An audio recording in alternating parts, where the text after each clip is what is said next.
Hello, everyone. Welcome, welcome, welcome, everybody. I am Chrisnatha DeRozier, certified life coach, author, and speaker. But today we get to talk to and about an amazing woman of God, my sister, my friend. I just love her. She's one of my favorite people. So you guys get to also spend some time with me as I talk to Miss Tasha Renee of Chapter 7 Ministries. Welcome, Tasha. Hi, everyone. I'm glad to be here. Oh, Chris, I love you. I love you, love you, love you, love you. Thank you. I love you back, sis. Yeah. You guys, Tasha is amazing. So quick backstory. We actually met in Florida. We met in Miami. Yep. And then we both ended up right here in good old Houston, Texas together. Yep. So I knew God had a plan and she stuck with me for life. So she is my sister. And I'm super happy to have someone like her here in Houston because it just feels good. It feels good. So guys, this is Tasha Renee, but I'm going to ask you, Tasha, to answer this super packed question. Who is Tasha Renee? Oh gosh, yeah, super packed. If I would start off, I would say obviously the number one thing, social butterfly. Social butterfly in the sense that I love to engage people. I want everyone to feel like they have a space. So a lot of my friends who I've met, or through church or something like that, they're like, you're the first person that I spoke to, and you just made me feel so at home. That's who I am. I want you to feel at home in whatever space we're in together. And so I would say that's like the number one thing, social butterfly, welcoming. I would also say a little firecracker. I mean, these days I show it in my hair, Lady Lion is the term that has been given to me as of late, just going out there and my new characteristic that I'm wearing, and I'm trying to make sure that I carry it well. It's just being bold enough to do the things that God has put on me to do. So I'm a friend, I'm a sister to all. I don't know. They say, somebody doesn't know a stranger. That's me. We're all sisters and we're all friends. And I just love everyone and want everyone to feel that they have a sister or a friend in me. So there you go. I hope that answers the question, the loaded question. It does. It's so beautiful. It's so beautiful that we don't have to know each other for a long time. We can just love one another. You see a sister and you say, listen, what do you need? How can I support you? You're not alone. So I absolutely love that. And you are the founder of Chapter 7 Ministries. And I would like for you to tell us about Chapter 7 Ministries. How did it start and what is it all about? Yeah, sure. So Chapter 7 Ministries is a women's ministry that is geared toward loving, restoring, and elevating women. So what do we mean by that? Just kind of like what I just explained about my personality. When you walk in a room, I want you to feel the love. Like whatever we're doing, I want you to feel welcomed and invited. And so anything that we do, whether it's something that's an event that's in person or something online, we're going to try to make sure we give off that environment. But, a lot of times you may come in not working in your full potential. And so we want to help. I say we want to partner with God because we can only do so much, right? But we want to partner with God in helping to restore you to the original plan he always intended. A lot of us walk through life and we start picking up characteristics that were never intended for us. We start picking up burdens and everything that was never intended for us. So our goal is to do things, whether it's seminars. We have our big event Arise that we just had this weekend, which I still can't put to words, but it's a women's gathering, a retreat, I guess what some would better identify with. Just anything we do to help with the restoration, help to remind you of who you truly are in Christ. And then after that, we talk about elevate. If you are a businesswoman, if you are at-home woman, whatever it is, we want to support you in what you do. We want to remind you again that you are great and do what we can to uplift you, encourage you, promote you. So we do things like Elevate Her, which is an opportunity, which Chris actually got the first one, an opportunity for you to kind of talk about your endeavors, what you're about, why you are just so encouraging. When people have the opportunity to nominate, and so you obviously touch someone's life that they wanted to nominate you. And so we give you that opportunity to just be uplifted and elevated. So that's the gist of what chapter 7 is about. Now, where did it come from? It literally came from my personal experience. I was right before COVID, so 2019, I was a part of a small group of women who did exactly that. And Chris was a part of that too. So I got to give you some of this credit, well, a lot of this credit to Chris. But they uplifted me, they encouraged me. I was broken. I was not believing that I could do anything. All the things that I had vision for, but I didn't think that I would be able to accomplish it, or I didn't know the how to accomplish it, put it that way.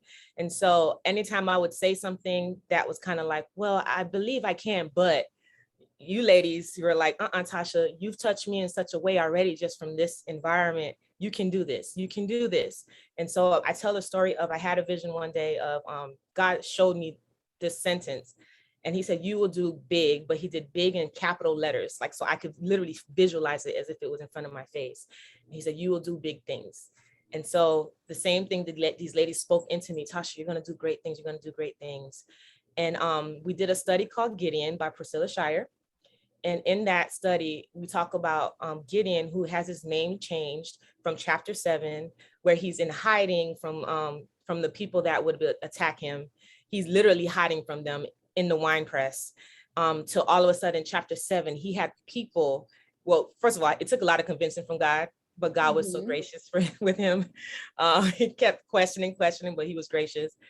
But the moment that God saw him, even when he was in hiding, God said, mighty man of valor.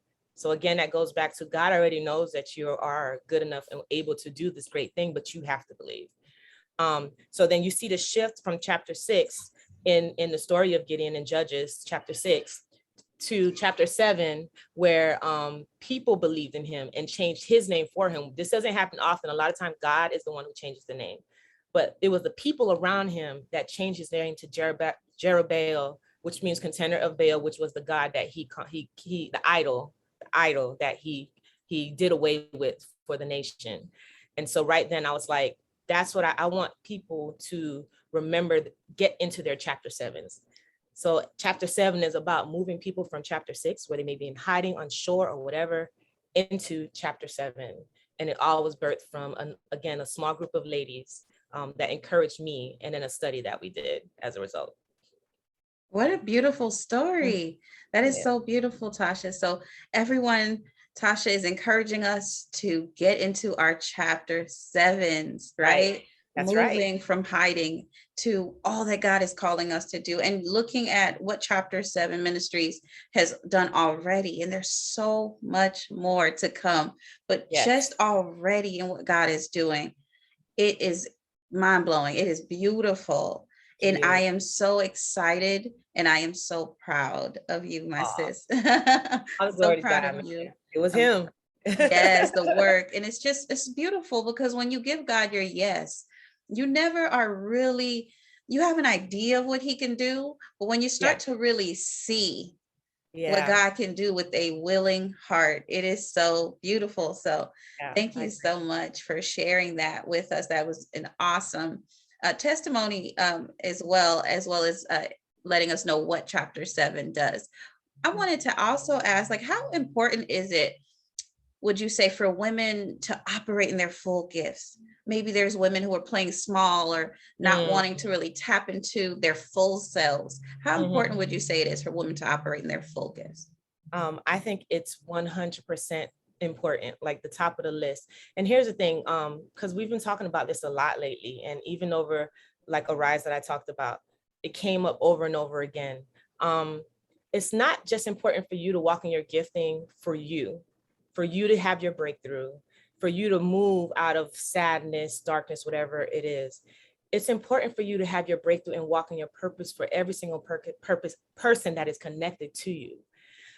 God has people lined up. Like I had a vision in the first retreat we did, and I literally saw each woman that was there, and then there was lines of people behind them just waiting for them to walk out their purpose, to have the courage to walk out their purpose so that they can be lifted up.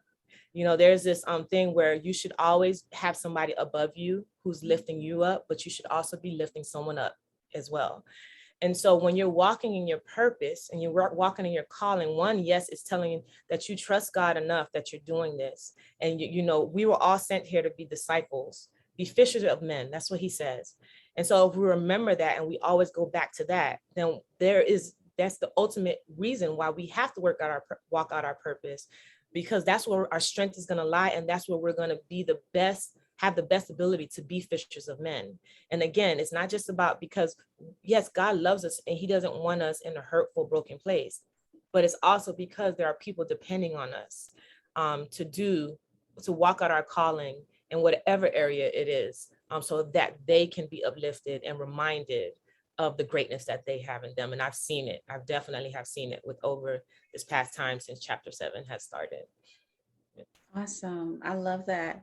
How would you say purpose plays a role in the work that you do with chapter 7? Well, it was through my purpose why even chapter 7 began. So I would say that was the underlying thing. I first had to recognize what my purpose was, which I had some difficulty with. So I spent many years, what I would say, going uphill, and then this feeling like I was coming against a wall, feeling discouraged, because I had an idea of what I thought I wanted, according to what people spoke into my life, which it wasn't like bad things, right? Like, you should be a doctor. It's not bad if people believe that you can be a doctor, but it wasn't the call that God had on me, but I kept pushing against it. So once I realized my purpose, it literally happened when a friend of mine walked up to me one day, and I'm gonna call her out, Erica, she's watching. We met in Dallas when we first moved over here in Texas. We met in that Dallas area. And she said, Tasha, I don't know what it is, but she handed me a flyer and she said, this is what I think that you're supposed to be doing for career. And it was a flyer that was talking about a counselor's conference. And immediately the light bulb went in my head. It's like counseling, like that is what I'm supposed to do. Now, even still, it took me some time to figure out the purpose behind that. Do I go to school? What kind of counselor? Like, where would I go? But I just at least took the step forward. And I realized even in chapter 7, I need those counseling skills when I am working with the ladies and helping to encourage and all of that. Counseling, pretty much, it just means exhortation. And that's my gift. That's my purpose, to exhort women and elevate women as much as I can. So that's purpose. That's how important purpose is to chapter 7. And that's the underlying foundation of chapter 7, is let everyone walk in their purpose and you watch how they get into their chapter 7s.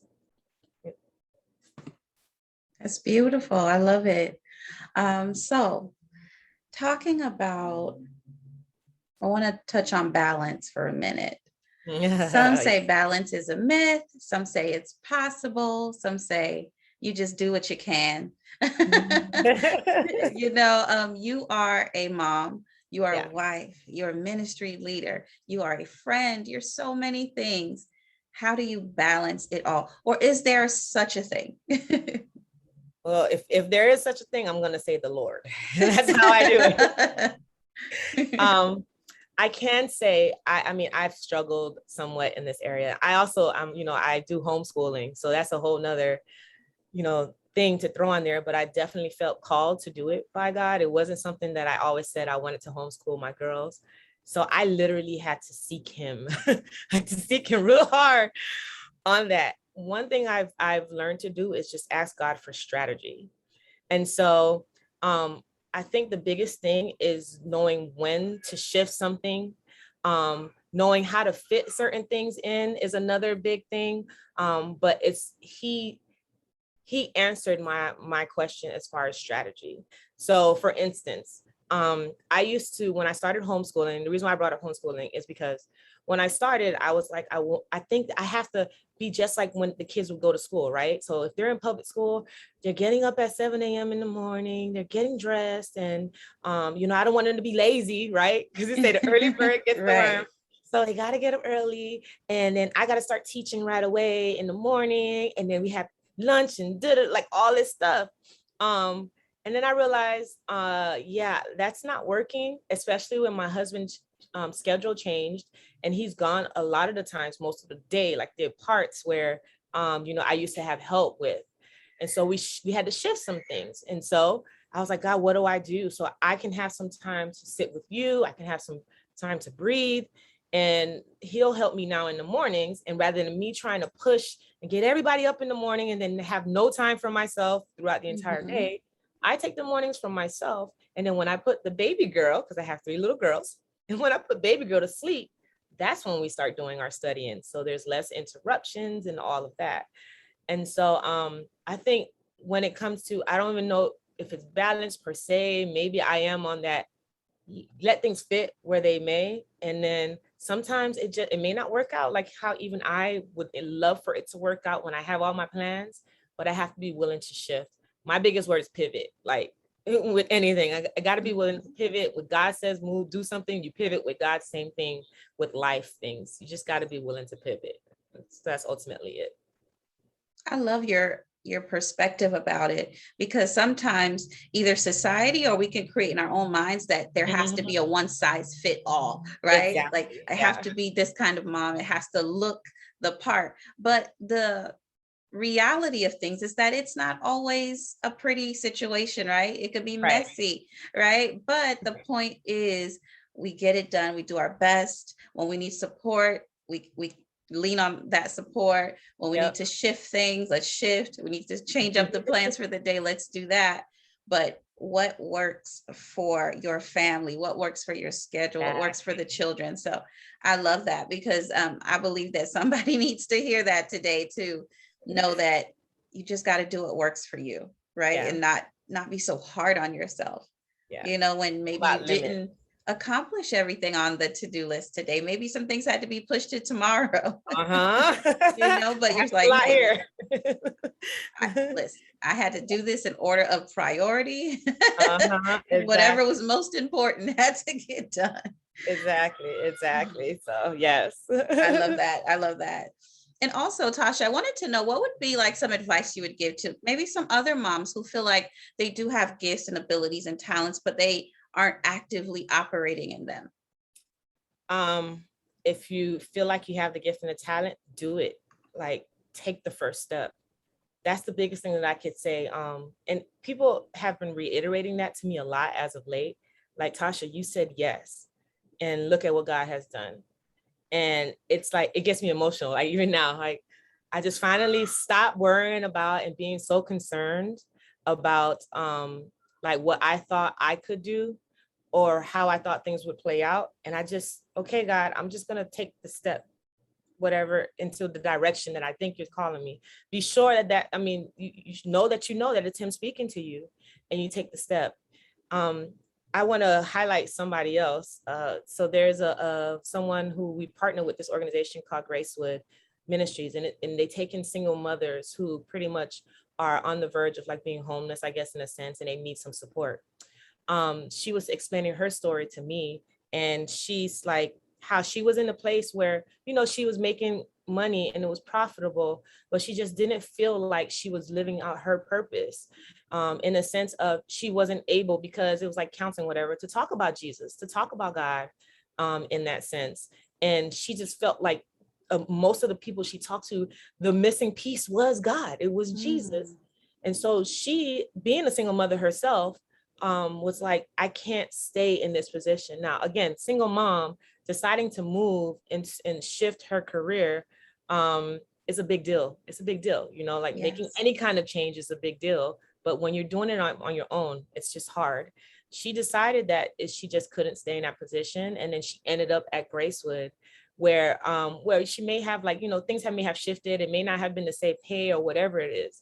But she believed that was her purpose. And now she's flourishing. She just moved up as president in the organization. Wow. And so, again, she took the step of faith. And I heard it again this morning, someone doing the same thing. Like, I feel like God is telling me to leave corporate work, to do his work. And in situations like that, again, you have to be sure that he's the one telling that to you and you're not fooling yourself. But if you feel, if that is what it is, you do it. I had to do the same thing when I left. I said, I can't keep doing these corporate things. I'm just going to sit. And I had to sit for a while. I didn't get my vision and like the instructions right away. All I knew is at that moment, I just needed to be home. And that wasn't something that I was never someone who thought I would be an at-home mom. I was very career driven. But he told me that I just needed to be at home. And so look at what, I opened space to be able to focus on ministry in chapter 7. So whoever that is that needs that, you have it, you're giving a little bit, and he may be telling you that, no, I need you to give my all. He doesn't want just half of us. Mm-hmm. He wants you to trust him 100%, just like Abraham had to trust him with Isaac. The very gift that he may have given you something. You're like, but God, you gave it to me. So why are you going to take it away? Trust him. Trust him with it. Again, I just mentioned this too. Like I'm reminded every time I say that, I'm reminded of I think there's a meme, and Jesus is talking to a little girl, and she has this little teddy bear in her hand, and she doesn't want to let it go. And he's like, like, give it to me. If you just trust me, give it to me. And behind his back, he's holding the biggest teddy bear that you could see. But we don't know what's on the other side. All we can do is trust him, take the step forward, and release everything to him, 100% give it to him. And, you'll see what he can do. Love it. Love it.